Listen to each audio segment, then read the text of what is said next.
Bom, pessoal, sejam bem-vindos. Essa aqui é a aula 1 do curso que eu intitulei Criminologia Conservadora, Verdades Inconvenientes sobre a Violência e Segurança Pública que ninguém quer que você saiba, certo? Esse nome foi pensado inicialmente, a gente ainda vai talvez discutir aqui se vamos fazer um nome de curso com um pouco mais de apelo, mas de qualquer maneira o nome da aula é o nome do curso, então não tem problema se a gente tiver só esse nome como, digamos assim, mote inicial, certo? De alguma forma, esse nome aqui, ele remete, talvez a aparecer como um subtítulo da palestra que vocês vão ver, que vocês devem ter visto, que eu dei para o Borborema, ou então, pelo menos, como uma lecture desse curso que se compõe de uma série de lectures, certo? Sobre o problema da violência, do crime e da insegurança no Brasil, que compõe, digamos assim, um problema social fundamental, ou que eu classifico como fundacional da sociedade brasileira contemporânea, pelo menos de 30 anos para cá, certo? Quando eu digo que é o problema fundacional, ou problema por excelência, se vocês quiserem usar esse termo também, eu digo que é porque é um problema de ordem, certo? E não há, digamos assim, perspectiva mais importante do ponto de vista político e institucional para um campo conservador e de direita do que a discussão sobre ordem, certo? Ordem e segurança, elas são pressupostos fundamentais para o funcionamento e para o progresso de qualquer sociedade, certo? Quando há desordem e insegurança, você há a perda da confiança nas relações interpessoais, a perda de confiança nas autoridades, nas instituições públicas, no mercado, nas instituições formais e informais que compõem a sociedade, certo? E, de alguma forma, ou de várias formas possíveis, a sociedade marcada pela violência, pelo crime, pela insegurança, ela tende a degenerar, certo? Eu acho que essa aqui é a palavra fundamental que define, digamos assim, as consequências desse problema hoje no Brasil e em outras sociedades também, certo? De alguma forma, essa perda geral de legitimidade provocada pela violência e pela insegurança, ela tem um efeito retroalimentador, de uma maneira que a gente pode falar assim, que um tropo comum, que é a violência gera violência, tem alguma verdade nele, que não a verdade que os progressistas costumam usar, mas tem alguma verdade nesse sentido específico que a gente está usando, certo? Quando você tem uma sociedade muito violenta e muito insegura, não só as pessoas tendem a procurar mecanismos privados de resolução de disputas, certo? Então, recorrendo à violência para resolver disputas, em vez de recorrer a instâncias impessoais como a justiça ou mesmo o mercado, mas são as próprias relações mesmo que acabam prejudicadas e degenerando nesse sentido. Então, é o pai de família que perde a autoridade como modelo e capacidade de controle sobre o jovem quando ele toma uma tapa na cara de um traficante na favela, na frente de todo mundo, certo? E é desmoralizado na frente de todo mundo. É também um policial que perde, digamos assim, a confiança no seu trabalho e começa a não exercer como deveria a sua profissão, porque ele acaba acreditando na ideia que polícia só enxuga gelo, porque toda vez ele prende o bandido e o bandido é solto, ele prende o bandido é solto, ele prende o bandido é solto, ou porque ele tem aquela sensação de que ele vive num ambiente que é criminogênico por excelência e que está sempre produzindo novos marginais e que não importa o esforço que ele faça, vai se continuar tendo aquele problema, certo? Então, a gente pode retratar isso, como vocês podem ver aí num slide que deve aparecer aí para vocês enquanto eu estiver falando aqui. Vocês podem ver em números que esse problema pode ser facilmente retratável. Então, em 2019, o Brasil teve 41 mil homicídios registrados, certo? É verdade que esse número, assim como as estatísticas de 2018, como a gente discutiu um pouco ali na palestra que deu para o Borborema, esse número já apresenta uma redução considerável, certo? Então, é algo que a gente pode se animar, mas não deve também entrar na euforia, porque a gente não tem uma tendência consolidada, que a gente pode dizer que está consolidada, certo? Mas, então, de qualquer maneira, 41 mil é muito, mesmo para o tamanho do Brasil. Então, para vocês terem ideia do que isso representa, no mesmo ano, nos Estados Unidos, você teve em torno de 16 mil homicídios, com a população substantivamente maior, certo? essa estatística de violência, né, violência galopante ou uma violência na casa dos milhares, ela começa a se tornar um problema no Brasil a partir dos anos 80. Então, a partir dos anos 80, você tem um crescimento exponencial da criminalidade, uma curva que se acentua muito mais nos anos 90, depois ela decresce um pouquinho nos anos 2000, em parte disso porque assim, os defensores do desarmamento dizem que foi o Estatuto do Desarmamento, mas se você pegar as estatísticas de crime e violência no Brasil e tirar São Paulo, que é o estado mais populoso da federação e foi o estado que teve mais sucesso em redução do crime e da violência por alguns motivos sobre os quais eu discuti na palestra do Borborema, mas se você tirar São Paulo dessa estatística, você vai ver que ela continua crescendo subjetivamente no Brasil com ou sem Estatuto de Desarmamento, certo? Então a pequena queda do agregado geral é causada por uma queda num estado muito populoso e que tinha muito homicídio, que era São Paulo, e que acaba influenciando quando você olha a estatística conjunta, certo? De qualquer maneira, se a gente olhar esse crescimento, a gente vai ver que em 2017 a gente atingiu a pior marca da nossa história, certo? Foram entre 63 e 65 mil homicídios, a depender do órgão que você contar para a contagem oficial disso, certo? Então, naquele ano, 2017, foram em torno de 65 mil homicídios, 60 mil estupros, um pouco mais de 60 mil estupros, roubos que ultrapassaram a casa dos 500 mil, certo? Então, crimes então como furto, estelionato, tráfico de drogas, em número absolutamente incontável, não vale nem a pena visitar essa estatística, porque o índice do que a gente chama de subnotificação, daquele crime que não é notificado pela polícia, é grande demais, certo? E aí não é à toa que 2017 é o ano que precede a eleição do Bolsonaro, certo?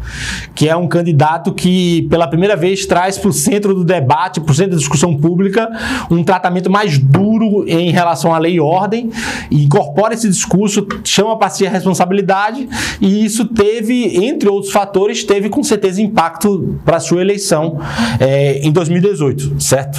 Então, de alguma forma, a sociedade já estava clamando por uma reação, a polícia já estava reagindo em muitos âmbitos, tanto é que teve redução de homicídio já em 2018, mas a expressão máxima disso vem, com certeza, na eleição do Bolsonaro, como, digamos assim, um basta da sociedade brasileira em relação ao crime e à violência. É claro que se de 2018 para cá a gente tem indícios de redução, indícios até muito fortes de redução, que a gente ainda tem que ver se continua esse ano, porque teve a pandemia alterou muito da configuração social no Brasil, alterou muito da gestão do trabalho policial, etc. Enfim, foi um momento de desequilíbrio, então os números desse ano não devem ser tão expressivos desse momento, mas se no ano que vem continuar, é uma tendência de fato, e ela tem que ser estudada, debatida e pesquisada, mas o fato é que o problema ainda é grave demais, certo? Se a gente pegar outra expressão dela, que não só as estatísticas de violência, a gente vai ver que, por exemplo, a estimativa do IPEA sobre custos econômicos e sociais da violência foi feita com dado de 2016. Eles calcularam que, os economistas do IPEA calcularam que em torno de 6% do PIB era desperdiçado com violência. Isso na época dava 373 bilhões de reais, certo? Esse desperdiçado em relação à violência, ele vem principalmente daquele imposto que não é pago ou deixa de ser pago por determinados impedimentos para o progresso da sociedade. Então, por exemplo, quando um jovem no auge da sua idade para exercer força de trabalho, ele é assassinado, se ele tem um emprego, então ele não só é um drama familiar imediato e comunitário e para a vizinhança que ele está inserido, mas também é um problema muito sério do ponto de vista de falta de imposto, retorno para a sociedade, o valor que o cara gera, o valor que o cara produz, tudo isso entra nessa conta. A gente pode também pensar outras coisas que devem entrar numa conta do problema econômico, da violência, que são, por exemplo, o dinheiro do cara que tem um mercadinho na rua e ele deixa de investir para melhorar o mercadinho ou para baixar o preço do seu produto ou para oferecer um serviço de melhor qualidade, porque ele tem que gastar com grade, tem que gastar com câmera de vigilância, tem que gastar com outras coisas que servem para ele tentar prevenir o crime de alguma forma, mas que muitas vezes não dão resultado e ele continua perdendo dinheiro para aquele mesmo grupo de vagabundos que estão lá roubando o negócio dele toda semana, certo? Outra face que é ainda mais brutal e mais patente desse problema da violência de segurança pública que, como eu falei aqui, é um problema fundamental de ordem na sociedade brasileira contemporânea, ele pode ser visto pelo simples controle do crime organizado em territórios e instituições inteiras, certo? Então a gente pode pensar, por exemplo, no caso do PCC, o primeiro comando da capital. Eu podia dar um curso aqui no Borborema, se esse curso for de interesse das pessoas, como também outros temas relacionados à violência e segurança pública, só sobre crime organizado. A gente vai ter uma aula sobre isso, especificamente sobre mercados ilegais, tráfico de droga, facção e crime organizado.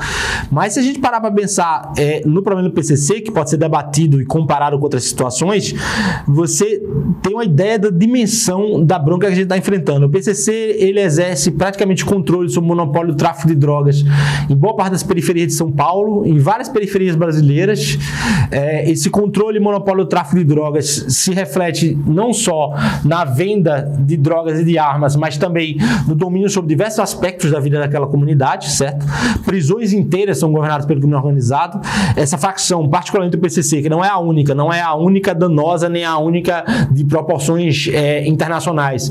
Essa facção, houve uma operação esse ano da Polícia Federal que desmobilizou a Sintonia, que é o grupo responsável pela lavagem de dinheiro no PCC, e se descobriu que eles chegaram a movimentar em torno de 30 bilhões de reais, o que é muita grana, é muito dinheiro, é bilhões, a gente está falando de bilhões, certo? Salvo engano, a Lava Jato movimentou, o Petrolão movimentou 60 bi, né? E a gente está falando aí sobre um mega esquema de corrupção internacional envolvendo as maiores empresas petrolíferas do mundo, as maiores construtoras da América Latina, uma das maiores empresas petrolíferas do mundo, né, que é a Petrobras, a maior construtora da América Latina e digamos, a elite do sistema político brasileiro. Então só o PCC movimenta 30 bilhões. Isso é muita grana, isso é dinheiro que vem de tráfico de droga, de sequestro, de assalto a banco, de lavagem de dinheiro, de posto de gasolina ilegal, de igreja evangélica em subúrbio, que é financiada, algumas delas são financiadas pelo PCC, a gente já tem indício disso hoje em alguns subúrbios de São Paulo, certo? Então, claro, você pode falar que não são evangélicos de verdade, pastores e tal, mas as pessoas estão lá, estão indo para os cultos, então elas estão acreditando naquilo e elas não têm ciência da engrenagem que está envolvida por detrás daquele tipo de situação. Então, o PCC é só mais um exemplo, a gente pode citar o Comando Vermelho, pode citar a Família do Norte, e se a gente for pensar em termos quantitativos, as milícias também, se a gente for pensar em termos quantitativos, a gente tem literalmente milhões de pessoas hoje que vivem nesse país sob o domínio do mal, certo? Então, vivem sob o controle dessas facções, sob o controle dessas organizações, ou então de pequenas gangues em contextos de uma criminalidade mais difusa, e que isso gera externalidades ou consequências que se prolongam para a vida de todo mundo, para a minha, para de vocês que estão assistindo isso aqui, para de qualquer outra pessoa, mesmo que ela não mora em comunidade pobre. Então é só você pensar que isso afeta também exatamente o que eu falei, o negócio do bairro, afeta o celular seu que vai ser roubado, o tempo de trabalho que você gasta com crime, né, que é algo que a gente discute pouco, a gente só fala sobre o crime quando ele atinge a classe média, quando ele não atinge na sua forma violenta do homicídio. Os setores progressistas costumam falar dele como se fosse só um problema de propriedade, né? Mas as pessoas não entendem que propriedade é igual a tempo de trabalho. O tempo de trabalho que você gastou para ter um celular é o tempo de trabalho que você deu para o criminoso que roubou seu celular. Então, se você gasta, digamos, 1/3 do seu mês para pagar determinado celular, é só você fazer a conta do seu salário, ver quanto o celular custou, mesmo que você parcela isso aí, você deu 10 dias do seu mês para um vagabundo que roubou você na rua e pegou seu celular como se não valesse nada ou como se você não tivesse nenhuma importância para aquilo. Então, esse tipo de custo é muito forte, né, para uma sociedade, para uma civilização, e ele não pode ser subestimado de jeito nenhum, certo? O que é interessante é que discutir é que, como eu falei aqui, esse crime exerce o efeito retroalimentador. Então, ele prejudica, ele começa numa ponta, ele prejudica a vítima imediatamente, ele prejudica o seu entorno, mas ele também exerce efeito sobre família, sobre escola, sobre vizinhança, sobre o mercado, sobre diversas outras instituições, de forma que a gente realmente pode falar de uma degeneração social provocada por determinado nível descontrolado de crime de violência, certo? A sociedade brasileira hoje, ela é uma sociedade que a gente pode classificar como fora de controle. A gente passou muito tempo politicamente no Brasil falando sobre os riscos do Brasil se tornar uma Venezuela. Não, uma das bandeiras legítimas e que, digamos assim, foram fundamentais para a gente poder atuar politicamente, né? Tirar o PT, tirar o Foro de São Paulo, pelo menos da expressão imediata do poder, ou mais pujante do poder, que era a presidência da República. A gente sabe que ele continua exercendo o poder em diversas instituições, mas, inclusive, nas instâncias superiores do judiciário, etc., faculdades que formam bacharéis e mídia, imprensa, universidade, etc. Só que a gente não percebe que um dos riscos também ouvido nesse processo é simplesmente uma mexicanização do país, certo? Então pode ser que para o futuro a gente não caminhe para virar uma Venezuela, um país comunista, mas um país comunista completamente empobrecido e miserável, mas a gente caminhe para virar uma sociedade fraca e extremamente sujeita ao domínio do crime, como é o caso do México mesmo, né? E que esse domínio do crime acaba mais na frente se expressando na política, na repressão a novas formas de tentativa de mudar a política, etc., como é o caso do México hoje, né? Você se você for para a cidade do México, você não fala mal dos narcos como a gente fala mal de Fernandinho Beiramar quando vai tomar uma cerveja para conversar sobre o problema. Em alguma situação a gente pode falar mal do Comando Vermelho. No México você não fala mal sem que você possa realmente estar em risco de uma retaliação, mesmo nas grandes capitais, certo? Então esse problema pode vir a se tornar ainda o problema do Brasil. É só a gente ver como o número de candidatos a vereador, candidatos a prefeito, governador, etc., vai crescendo cada vez mais o número de candidatos que são vítimas de atentados. E muitas vezes não são atentados políticos no sentido da macropolítica, né? Mas é simplesmente aquelas relações lá, grupos criminosos lá na ponta que querem influenciar o processo e matam quem tenta, digamos assim, desmobilizar os esquemas que funcionam de maneira intercambiável, né? A corrupção estatal ligada com corrupção policial, ligada com tráfico de droga, ligada com o domínio do crime organizado. Então, vários estados brasileiros já se encontram nesse tipo de situação, né? Eu acho que um exemplo claro é o Rio de Janeiro, outro exemplo muito claro e pouco discutido é o Amazonas, em relação ao domínio lá da família do Norte. Então, são só exemplos de como esse problema está interligado e como ele se retroalimenta de forma a que a gente possa falar que existe mecanismo de produção e reprodução da violência. Não só produção, mas reprodução também, e que a violência é em si mesma um dos mecanismos da sua própria reprodução, certo? É óbvio que, como eu falei na palestra do Borborema, crime é também ou é fundamentalmente um problema de polícia, certo? Então, você não vai resolver, não tem a menor possibilidade de se resolver uma situação feita da sociedade brasileira contemporânea sem investimento maciço, inteligente, planejado, racional e eficaz em polícia, certo? A gente não vai... Eu espero que eu tenha conseguido passar para as pessoas que viram aquela palestra gravada no Borborema, para que se entenda que a gente não vai reverter o problema do crime e violência no Brasil sem polícia, certo?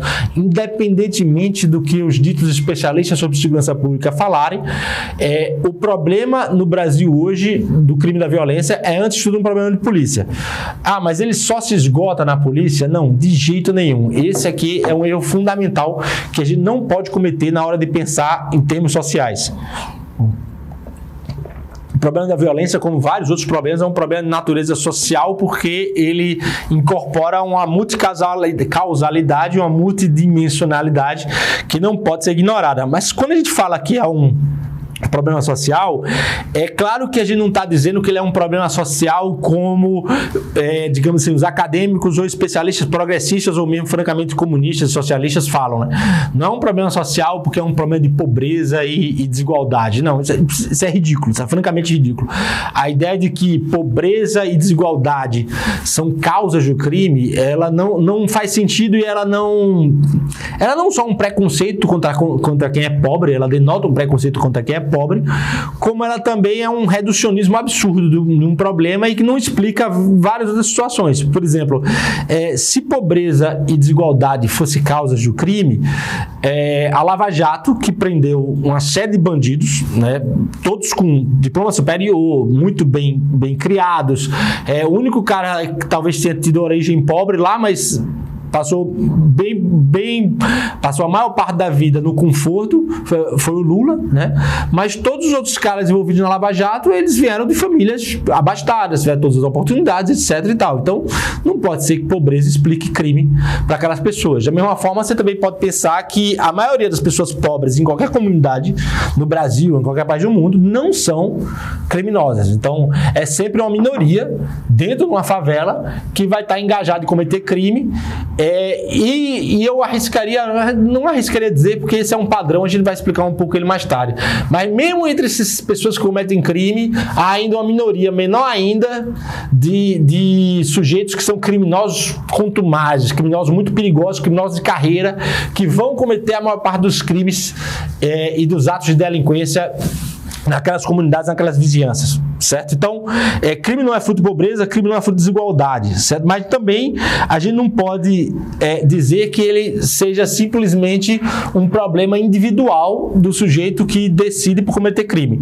Quer dizer, a gente vai ver, eu vou explicar um pouquinho para vocês que sim, em última instância, o crime é ato de um sujeito que tem vontade, sentimento e razão, e ele tem responsabilidade individual sobre aquilo que faz, com exceção do louco.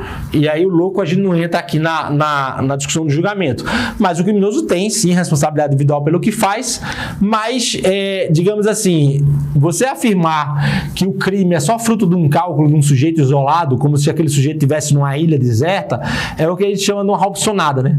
E uma Robsonada é o reducionismo típico do liberalismo na hora de julgar fenômenos sociais, certo? Como o liberalismo reduz tudo, ou tende a reduzir tudo a fenômenos econômicos, então para ele o homem é sempre o homo econômico que está só fazendo cálculos materiais, está só calculando custos e benefícios da sua ação, e aí consequentemente o crime seria fruto do cálculo de custos e benefícios tão simplesmente assim, e para a gente se resolver o problema do crime só seria uma questão de aumentar os custos, certo? E reduzir os benefícios envolvidos no crime. Então é quase como se você olhasse a sociedade como se fossem bolas numa mesa de sinuca, uma mesa de bilhar, e que fosse uma questão de bater a bola no lugarzinho certinho, que aí faria um movimento mecânico muito corretinho para dar naquele resultado esperado, lá com a bola na caçapa, certo? Esse é o erro, digamos assim, do liberalismo mais tosco, que graça ainda em uma parte das discussões econômicas, certo? Como, por exemplo, você vai ver liberais debatendo que para resolver o problema do PCC é só acabar com o tráfico de drogas. Por quê? Porque o tráfico de droga, a droga ser ilegal é a fonte do comércio e que abastece o tráfico de drogas, como se fossem simples relações econômicas e não fossem problemas bem mais complexos do que esse que estão envolvidos no processo, certo? É só a gente lembrar que o Pablo Escobar, antes de virar um barão da cocaína, ele era um barão do contrabando, certo? Então, as coisas não se resolvem por passe de mágica, porque o homem é um pouco mais complexo do que tanto as ideologias socialistas quanto a ideologia liberal tenta vender, certo? Como eu falei para vocês, é claro que eu não estou aqui descartando livre-arbítrio e responsabilidade individual, certo? Em última instância, o sujeito que comete crime é culpado pelo crime que comete, ele deve ser responsabilizado, mas ele também tem que entender que a ação humana acaba sendo fruto de escolhas que muitas vezes acabam sendo distorcidas pela, digamos assim, incidência das paixões, pelos sentimentos, pelos vícios, pela fraqueza da vontade, que é, por sua vez, muitas vezes resultado dos vícios.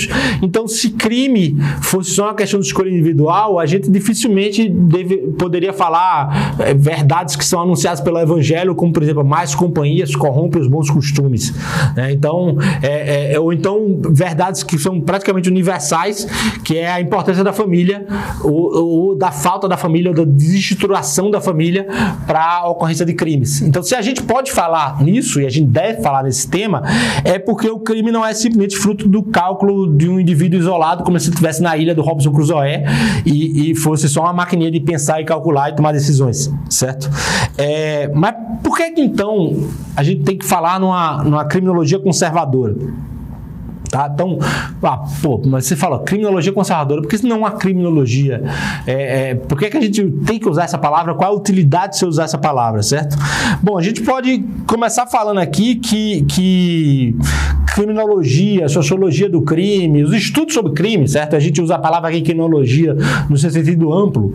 Hoje, houve um tempo, há 40 anos atrás, 50, 60 anos atrás, que o campo da criminologia era um campo prioritariamente dominado por psicólogos e psiquiatras. Hoje ele é no âmbito das ciências sociais anglo-saxônicas e também aqui no Brasil, ele acaba sendo uma disciplina dominada por sociólogos, certo? Principalmente sociólogos e ciências sociais, certo? E há uma predominância nos Estados Unidos, como aqui, de maneira bem mais acentuada aqui do que nos Estados Unidos, mas há uma predominância clara da mentalidade liberal do sentido anglo-saxão da palavra, né, que é liberal, que a gente se traduz corretamente aqui no Brasil como progressista, certo? Liberal é muito mais do que o liberal clássico lá em inglês, tá? O francês, como a gente tem falado aqui, o iluminismo clássico, mas ele tem muito mais a ver com a mentalidade progressista, ou no caso aqui brasileiro, mas também nos Estados Unidos tem um bocado deles, francamente socialista e marxista e comunista, certo? Então, para vocês terem uma ideia, alguns surveys que se fazem nos Estados Unidos, surveys acadêmicos, né? Então a gente sabe que, por exemplo, a proporção de professores de ciências humanas liberais ou progressistas em comparação com conservadores dá de 40-1, em torno disso que é o número encontrado por surveys nesse sentido nos Estados Unidos. Em economia ela desce bastante, então vai de 3 liberals para 1 conservador, certo? Em sociologia e antropologia respectivamente de 20-1 e 40-1, salvo engano, ou a proporção é inversa, eu teria que checar um pouco esse resultado. Vocês vão ver aí no gráfico uma tabelinha que mostra uns números legais para vocês aí no slide, certo? Esses números são tirados de um livro que é uma das bases aqui da discussão desse curso, que se chama Conservative Criminology, que é do Matt Deleuze, certo? Que é um grande coautor desse livro, mas é um grande estudioso e tem uma teoria da psicopatia, tem várias coisas interessantes, certo? Então, ainda não está traduzido não, mas vai uma recomendação aí para quem está no mercado editorial, que é uma boa aposta para se discutir o tema aqui no Brasil. No meu campo, particularmente, no meu campo de estudo no Brasil, sociologia do crime, talvez um dos únicos estudiosos, não o único sociólogo conservador da história brasileira. Gilberto Freire tem inclinações francamente conservadoras por um lado, Guerreiro Ramos também tinha, por outro, certo? Então, um sociólogo muito pouco discutido na direita brasileira. É um curso interessante inteiro para se dar sobre a sociologia de Guerreiro Ramos, para quem se interessa por ciências sociais, certo? Mas um dos caras, talvez, de maior inclinação abertamente conservadora que havia era o Edmundo Campos Coelho, certo? Que escreveu A Oficina do Diabo, que é um dos primeiros grandes livros sobre prisão escrito no Brasil, certo? Um livro interessante sobre o tema. Mas simplesmente não tem nenhum survey como os publicados no mundo de língua inglesa sobre o tipo de proporção que existe. Talvez porque essa proporção seja tão ridícula no caso brasileiro que os conservadores não estão nem em posição de executar esse tipo de pesquisa. Então, para vocês terem uma ideia, por exemplo, eu me graduei em Sociologia pela UFPE, né, pela Universidade Federal de Pernambuco, fiz o mestrado no antigo IUPERJ, que hoje chama IESP, na UERJ. Em Sociologia não havia nenhum único professor conservador, só havia no curso de Ciência Política um só, abertamente conservador, que era o Jorge Javerucha, um grande professor de Ciência Política.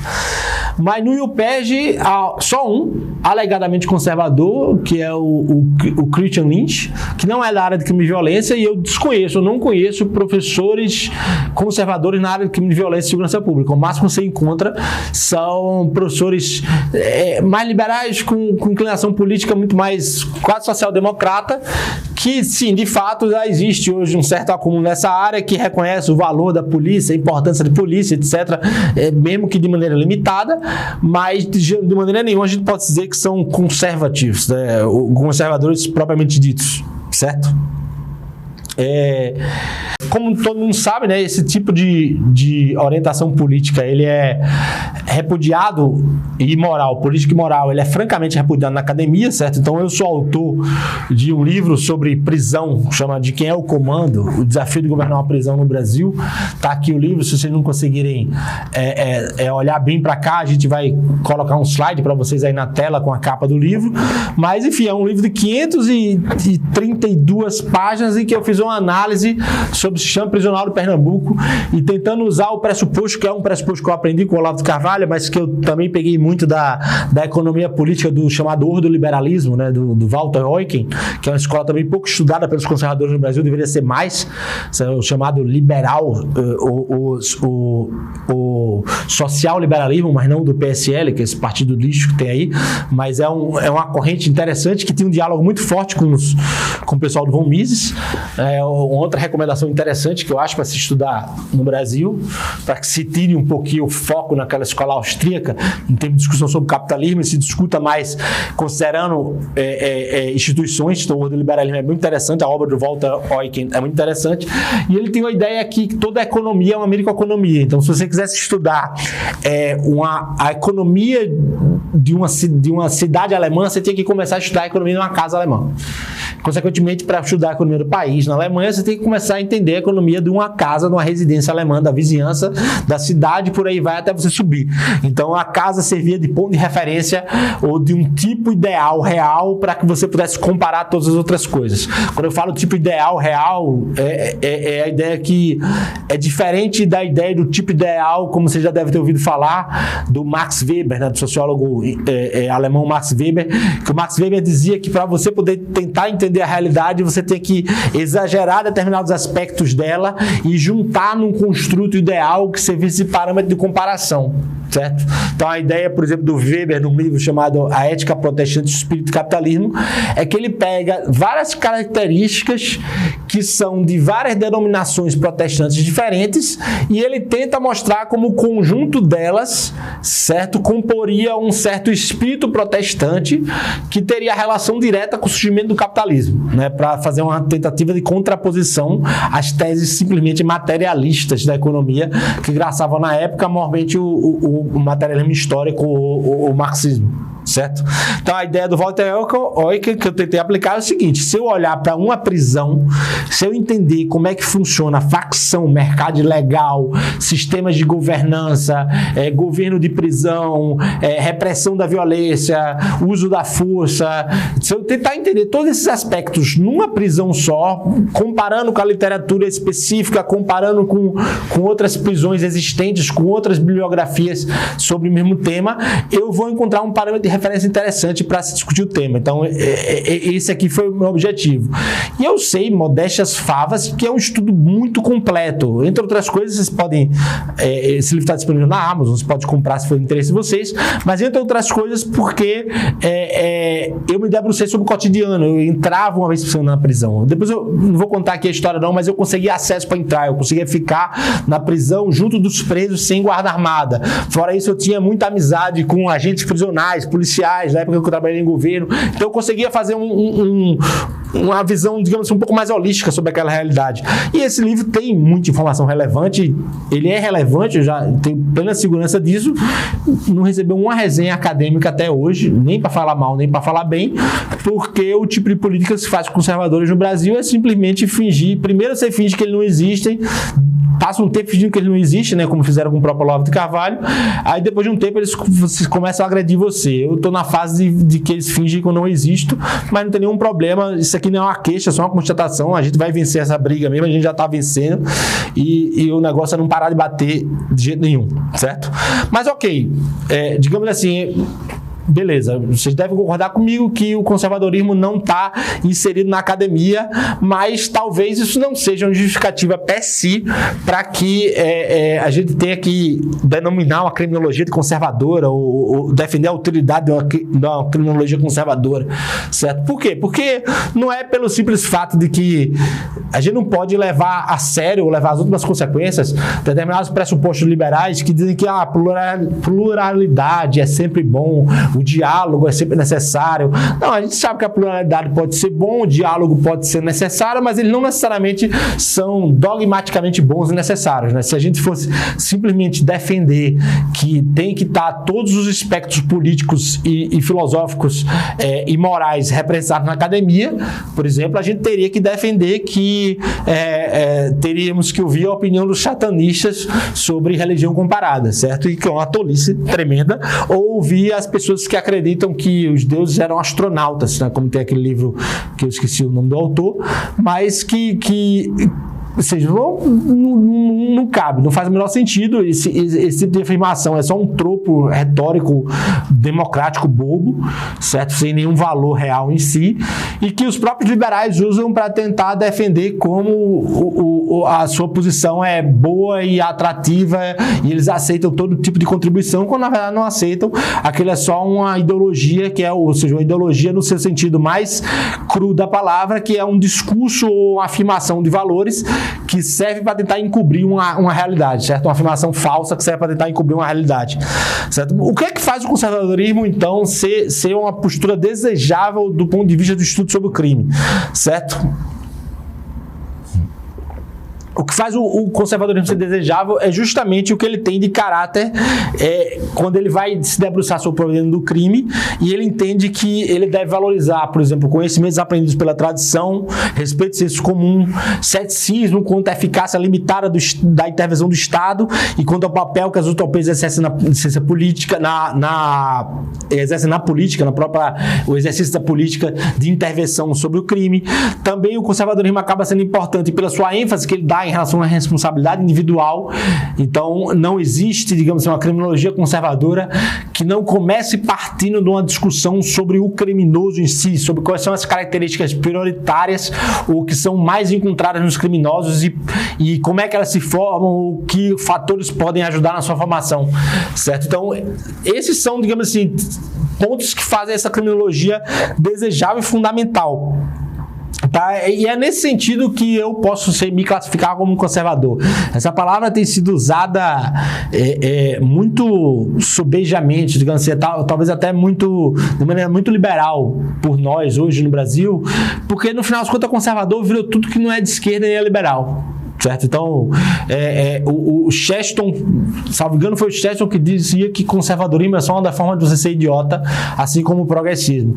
E, de fato, ele dizia isso porque ele era um católico e ele não estava nem aí como um católico para determinadas tradições lá do Edmund Burke, que depois vai dar do Russell Kirk, esse conservadorismo mais anglo-saxão, certo? Porque ele também via nisso algo de ideologia, né? Apesar que o Russell Kirk disse que conservador não é ideologia, Constantino vai repetir esse mantra que não é ideologia de jeito nenhum, mas o Chesterton dizia, olha, tem coisas que tem que mudar radicalmente, que se elas mudarem da noite pro dia, é bom que elas mudem mesmo.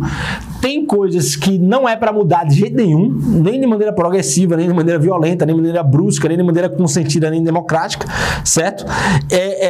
E tem coisas que talvez possam mudar e talvez não possam. Então, não interessa você ter uma assunção de valores que afirme que as instituições devam todas ser respeitadas, que a mudança sempre tem que ser contínua e progressiva e que você tenha um ceticismo necessário em relação a todas as coisas. Não. É sempre bom lembrar que o Edmund Burke escreve numa Inglaterra que tinha expropriado os católicos das suas propriedades rurais, certo? Então, é muito fácil você defender o status quo quando voltar ao status quo prejudicaria você. Então, o conservadorismo de jeito nenhum pode ser aceito nesse sentido. Mas aí eu aceito a pecha. Aceito a pecha porque não tem.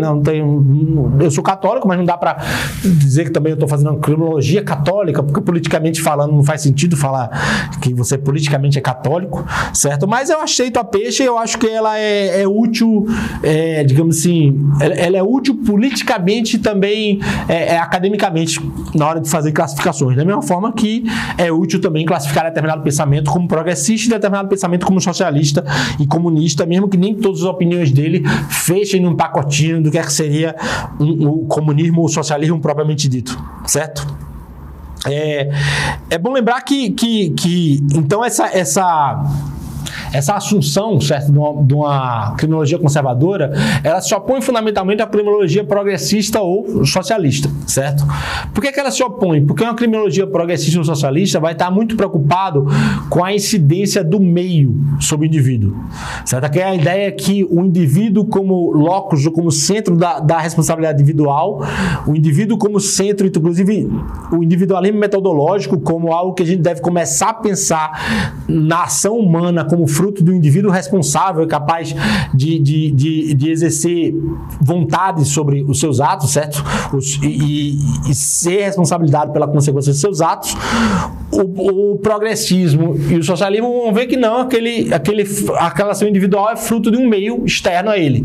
Pode ser relações macroeconômicas, né, relações de produção, relações de força, como no caso do marxismo, ou podem ser relações de comunidade, vizinhança, qualidade da educação, etc., como no caso de alguns liberals americanos que vão discutir sobre crime e violência, mas sem, digamos assim, a ênfase marxista, certo?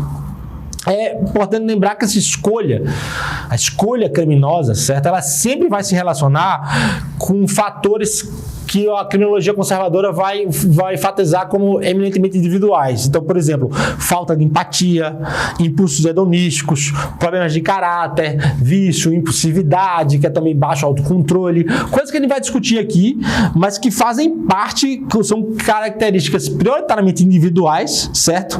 Que são primariamente influenciadas de alguma forma por disposições biológicas dos indivíduos, é algo que o conservadorismo não nega, o que não quer dizer que haja um determinismo biológico, certo? Mas existe um fortíssimo componente aí de mediação do meio, mas quando a gente pensa das suas relações mais imediatas até as mais gerais, certo? Então, o mais importante são relações de aprendizado mais imediatas dos indivíduos para que eles possam desenvolver ou digamos assim, piorar determinadas características que muitas delas podem vir como disposições biológicas e genéticas, como uma parte da pesquisa sobre o tema indica, e a gente já vai falar a respeito disso aqui no curso, certo? Então, essa forma de olhar o problema, ela vai do indivíduo, passa pela família, da família vai para a conversa mais imediata, as companhias mais imediatas, a juventude, gangues, etc. Aí sobe para a escola, da escola sobe para a comunidade, da comunidade sobe para a cidade, a administração da cidade, sobe para as instituições, polícia, judiciário, promotoria, Ministério Público, etc., política, e só depois disso aí vai para uma discussão sobre direito e depois uma discussão sobre economia, etc. e tal. Então, a visão aqui começa na vizinhança, começa no indivíduo, vai subindo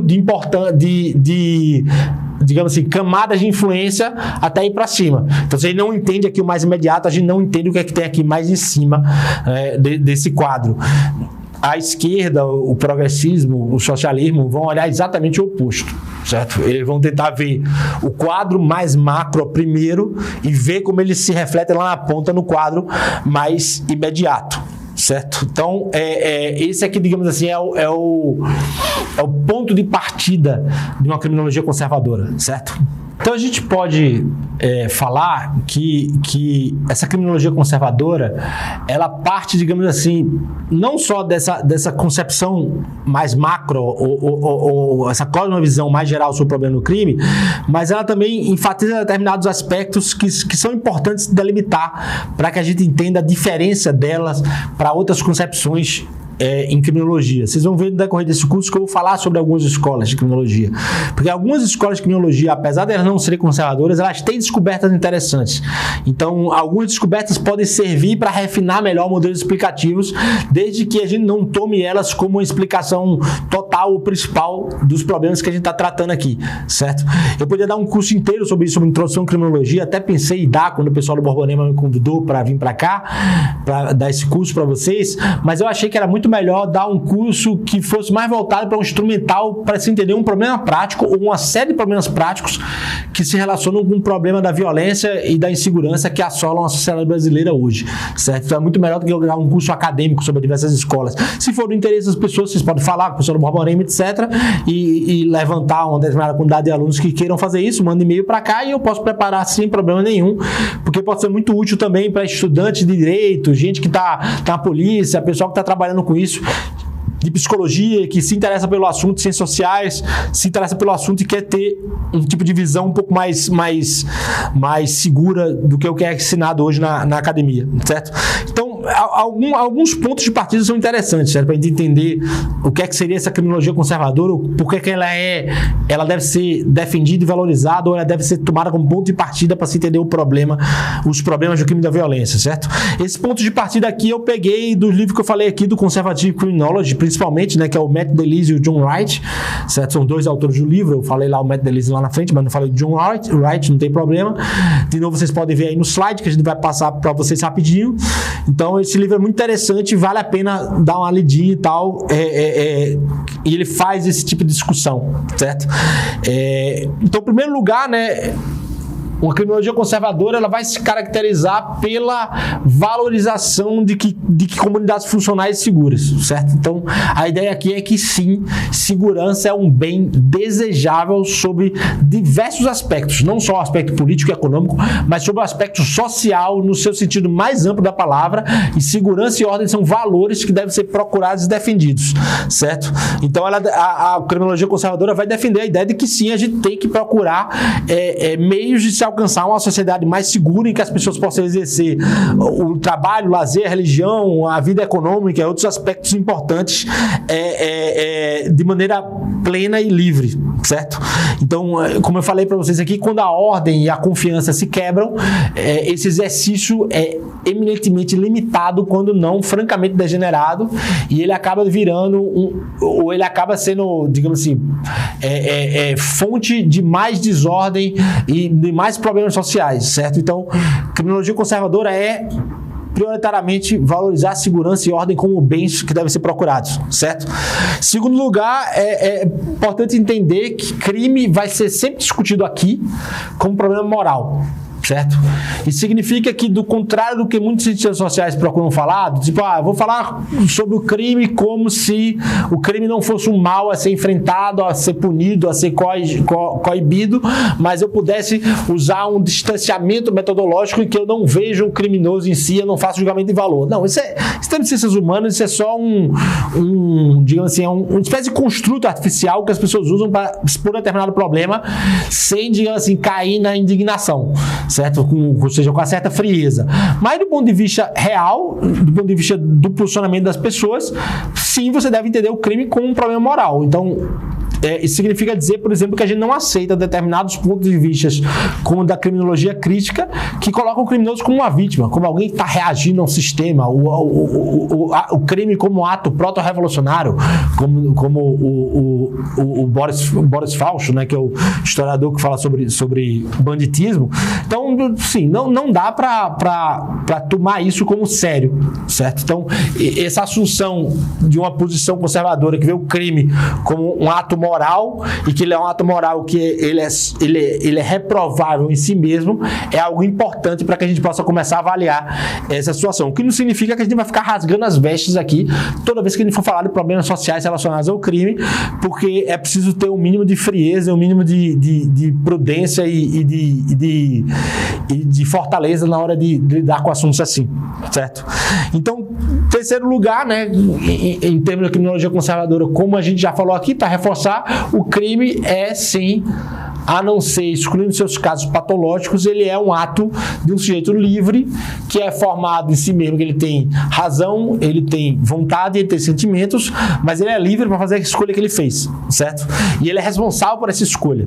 Isso aqui é muito importante, porque a gente não vai cair, e a gente não pode aceitar a ideia de que, por exemplo, porque determinados sujeitos, como a gente vai ver na frente do curso, podem ter determinados predisponentes biológicos que tornem eles potencialmente ou mesmo mais agressivos, isso só não funciona como uma desculpa para que a gente possa alienar ele da responsabilidade dele de ter cometido um crime, certo? Porque ele também, da mesma forma que uma pessoa pode ter predisposição, temperamento, biológico, etc., para ser mais agressivo, uma pessoa também pode tê-lo para bater mais limites para o aprendizado, ou pode tê-lo para ser um pouco mais preguiçosa, e isso não torna os pecados e os vícios dela mais excusáveis, digamos assim, certo? Na verdade, ela deveria se conhecer mais para saber exatamente aquilo que ela teria que combater, certo? Então, de forma alguma, a gente vai nunca aqui tomar o crime como se fosse algo excusável, porque o sujeito partiu de determinada condição biológica, pessoal, social, etc. Certo? Quarto lugar, tá, o conservadorismo sempre vai colocar a intervenção estatal em relação ao crime e violência como algo que deve atingir simultaneamente objetivos que são relacionados, primeiro, à retribuição, à segurança e à justiça social, certo? Isso significa exatamente uma ordem de prioridades para esses bens.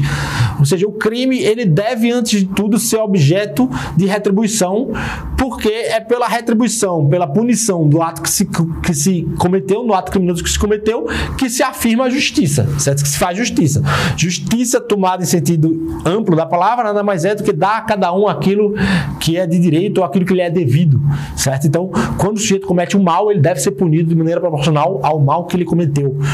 Não dá para pensar no problema do crime da violência sem pensar em dar retribuição para esse tipo de situação. Mesmo que a gente possa falar, como a gente vai falar aqui, sobre o lugar de prioridades para gestão do policial e tal. Isso não significa que se eu disser que tem que ter mais recurso na polícia para investigar homicídio, significa que se a gente descobrir um sujeito que está roubando um carro, potencialmente falando, esse crime também não deve ser investigado. Ambos devem ser investigados, mas mesmo que a gente estabeleça uma questão de prioridade, é inclusive importante estabelecer prioridades porque os valores envolvidos são diferentes. Então, mas isso não significa que a gente não deva pensar na retribuição ou que a retribuição deva estar de lado, certo?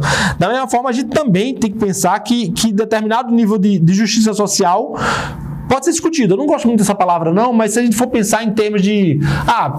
o que é que eu quero dizer com isso? Eu quero dizer que o conservadorismo não vai negar que seja possível ou desejável fazer políticas de intervenção voltadas para famílias em situação de risco, certo?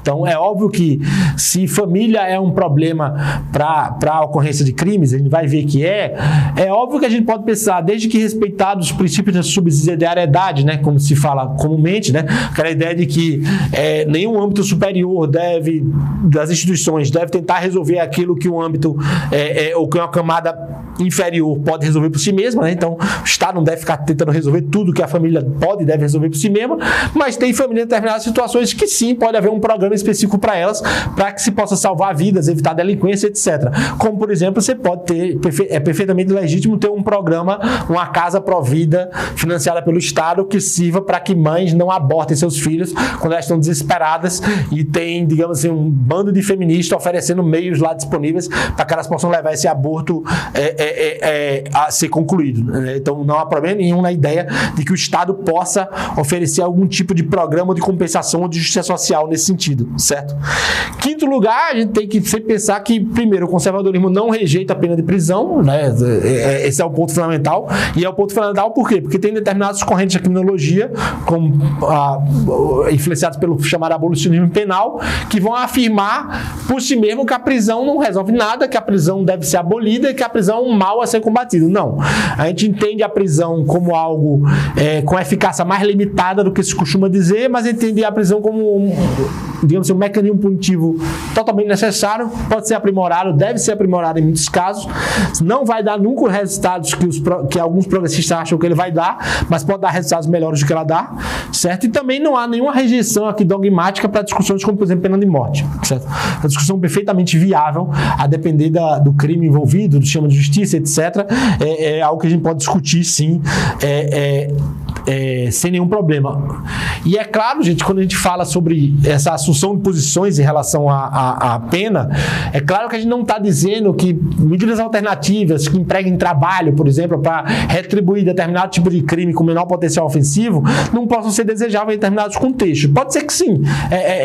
Existe determinado nível de discussão em que há simplesmente a ideia de que se aquele tipo de punição dá o retorno proporcional, ou se um tipo de punição que não seja necessariamente de encarcerar o sujeito também poderia dar um retorno. Por exemplo, o cara que furtou uma bicicleta pagar o valor triplicado da bicicleta com trabalho e ainda fornecer algum tipo de trabalho para a comunidade. Então, é perfeitamente viável pensar que esse sujeito, se ele não tivesse nenhum tipo de crime a mais, sendo monitorado lá durante alguns anos, ele poderia trabalhar, fazer um serviço comunitário e pagar a bicicleta que ele roubou sem nenhum problema, sem ter que precisar trancar ele numa cela, a bicicleta que ele furtou, né? Porque roubar é outra coisa, botar arma na cara de alguém.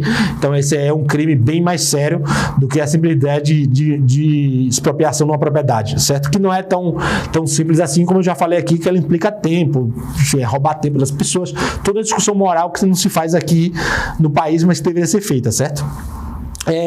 E aí, finalmente, assim, é importante colocar aqui que nada dessa discussão, apesar de a gente enfatizar o valor moral dela, ela não pode prescindir de uma análise científica sobre os problemas, certo?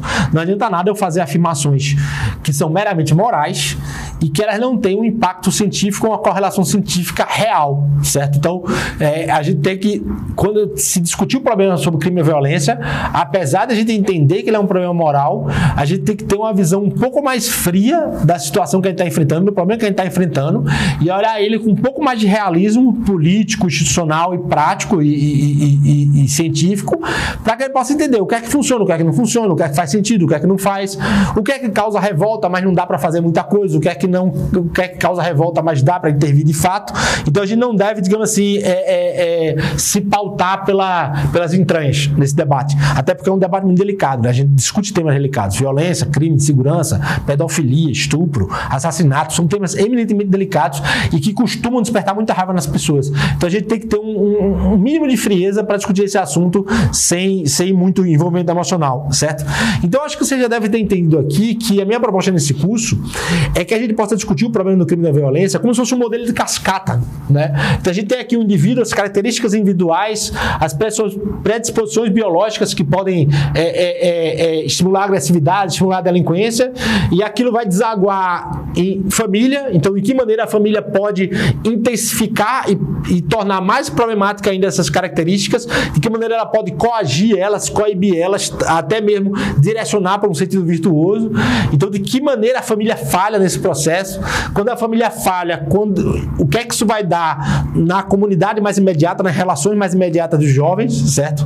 O que é que isso vai dar na escola, o que é que vai dar na comunidade, na vizinhança, o que é que vai dar na cidade, e que impacto isso vai ter, por sua vez, que sejam relacionados a configurações de mercados legais, né? Então é como se fosse a cascata. Ou então outra imagem tirada das discussões do Olavo de Carvalho uma cebola, né? Você imagina que a violência tem um miolo lá com o indivíduo e que tem uma camada lá que se refere à família, uma camada que se refere a companhias delinquentes, más companhias, outra camada que se refere à escola. Então, se a gente pudesse decompor analiticamente, porque só tem um valor analítico aqui, a decomposição, para entender cada camada, ele ajuda a gente a ter um entendimento mais geral do problema do crime e da violência, certo? De alguma forma, esse tipo de coisa tem um pouco a ver com a minha trajetória. Então, não vou falar muito aqui dela, mas eu comecei trabalhando em gestão de segurança pública no Pacto pela Vida. Eu falei um pouquinho disso na palestra, em Pernambuco. Só que eu trabalhava do ponto de vista da gestão, da discussão com autoridades policiais e tal. E aí, quando eu me mudei para o Rio de Janeiro, eu fui trabalhar no PP Social e eu vi o problema da criminalidade na favela. E vendo o problema da criminalidade na favela, eu vi o problema em família, vi o problema em escola, vi o problema na facção. E quando eu volto para Pernambuco, por diversos motivos pessoais, eu decido entrar na última ponta, uma das últimas pontas dessa cebola, dessa cascata, que era a prisão, né? Mas na prisão o problema já está lá acabado, já está pronto e acabado, digamos assim. A prisão também reproduz problemas quando ela é bem gerenciada, mas ela estava lá pronta e acabada. Então, de repente, eu decidi que já tinha olhado o extremo, queria sair para ver outros, certo? E aí é daqui que nasce a ideia desse curso aqui. Então, esse curso é também... de alguma forma, eu estou tentando explicar para vocês, mas eu também estou tentando encontrar respostas, porque algumas dessas respostas a bibliografia pode dar para a gente, outras a bibliografia não pode dar, e a situação particular brasileira vai ter que ser estudada para isso, e é também, ao mesmo tempo, uma definição de agenda de pesquisa, que não é só uma agenda minha, mas eu espero que ela possa servir para fundar a agenda também de pessoas interessadas no debate social aqui no Brasil. Por fim, né, para finalizar aqui essa aula inicial, é importante dizer que esse curso também traz uma questão política aqui que é premente, certo? Então, a gente tem que pensar, ou tem que entender que a direita brasileira furou a fila na discussão política.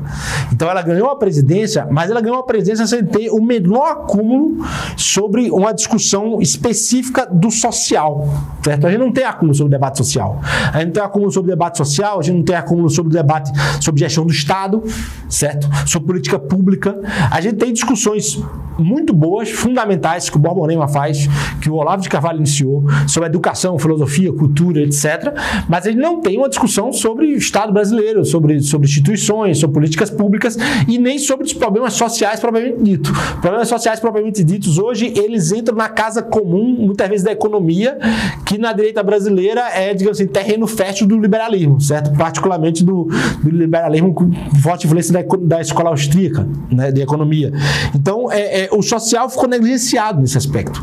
Então, é como se a gente quisesse aqui nesse curso também dar um ponto de vista ou uma torre de observação privilegiada que permitisse ter um panorama imaginativo do social no Brasil e a partir desse panorama imaginativo a gente também poder pensar, quem está interessado em política, eu sou particularmente interessado em política, mas eu não sou ator político, no sentido que eu não quero ser político, Deus me livre, mas eu converso com quem quer, é legítimo que as pessoas queiram, é desejável que várias pessoas queiram, mas essas pessoas precisam ter mais informação para isso, ela precisa ter uma visão mais refinada da sociedade, né? Eu um dia brinquei assim, dizendo que a direita brasileira, quando vai discutir o social, ela parece o Charlinho do Hermes e Renato, não sei se vocês lembram desse personagem, né? Um quadro histórico que ficou, não sei se você gosta do Hermes e Renato, eu acho eles geniais, mas era o Charlinho, era o menino lá que eles ficavam zombando, que ficava indo pra escola, né? Andava 700 quilômetros, 22 horas e tal, e o repórter ficava lá zombando na cara dele e o Charlinho só falava assim, eu gosto de estudar, eu gosto de estudar. E eu, você gosta de batata? Eu gosto de batata, eu gosto de estudar. Eu gosto de... você gosta de porpeta? Eu gosto de porpeta, eu gosto de estudar e eu gosto de batata. Então, a direita brasileira, às vezes, parece um pouco isso na hora de discutir social, né? Então, você pergunta pra ele, o que você vai fazer na prefeitura? Você chegar na prefeitura, o candidato, não, eu vou combater a ideologia de gênero. Sim, beleza, mas o que você vai fazer na educação, fora isso? Né? Porque tem um bocado de coisa pra fazer na educação. Como é que você vê o problema da educação fora isso? Não, eu vou combater a ideologia de gênero. Eu vou combater o Paulo Freire à esquerda. Sim, mas como é que você vai fazer isso? Como é que isso se dá na prática? O que você vai fazer na prática para executar esse assunto? Então a gente viu um pouco isso agora, né? A história agora recente do governo Bolsonaro, muita gente reclama, eu reclamo muito, para a falta de que as coisas não acontecem como a gente queria, que não é um governo conservador como a gente queria, mas de fato, se você chamar 20 conservadores para ter um consenso mínimo sobre o que é que deveria ser uma política de educação no Brasil, você não vai ter 20 estudiosos sobre o tema. Então, meu pressuposto foi, vamos tentar entender esse problema, que é o problema pujante da sociedade, não é o único, mas ele é pujante, e tentar entender como é que ele tem relação com vários outros, para que a partir desse ponto de vista privilegiado, a gente possa ter uma discussão política mais refinada. Esse é um dos objetivos do curso também. Eu espero, sinceramente, que atraia pessoas interessadas em discutir o social também do ponto de vista político, porque é interessante e seria inteligente que a gente iniciasse esse debate no Brasil. Certo? Então, finalmente, assim, dizer para as pessoas que façam o curso e explicar para vocês que eu vou tentar, o máximo possível, mostrar uma visão mais completa dessas realidades do qual a gente vai tratar. Então, a gente vai sempre pegar elas, se debruçar sobre o assunto, pensar em relação a tradições estabelecidas na criminologia, o que elas dizem, tentar fazer o gancho com isso em relação a coisas que a gente já aprendeu na filosofia, já aprendeu em termos de estudos sobre cultura, em termos de literatura. Então a gente vai fazer esse gancho aqui com antropologia o tempo todo. Então não é um curso, a minha formação ela é prioritariamente focada na criminologia anglo-saxã, mas eu também fui aluno do Olavo, vi os cursos do Olavo, enfim, li muita coisa, já li muita coisa na minha vida, então a gente nunca é uma coisa só. Então eu tento pegar todas essas discussões e integrar no aprendizado que eu já tive na Igreja Católica, etc., integrar isso numa visão um pouco mais ampla sobre o problema. E é claro que essa visão ampla sobre o problema, ela tem um caráter aqui de lecture, né? Lectures são palestras sobre temas mais gerais, então eu não vou esgotar para vocês cada um dos temas aqui. Poderia dar um curso inteiro sobre as diversas perspectivas envolvidas no debate sobre crime e família. Não cabe isso aqui agora. O que cabe é um panorama imaginativo mais geral, que sirva para a gente olhar para o Brasil, que sirva para a gente olhar para os problemas sociais mais imediatos que a gente está enfrentando hoje e tentar entender o nosso lugar hoje no mundo, como é que a gente veio chegar aqui e para onde é que a gente vai parar se a gente não começar a atuar da maneira correta para reverter essa situação, certo? É isso, gente. Vamos lá e tamo junto.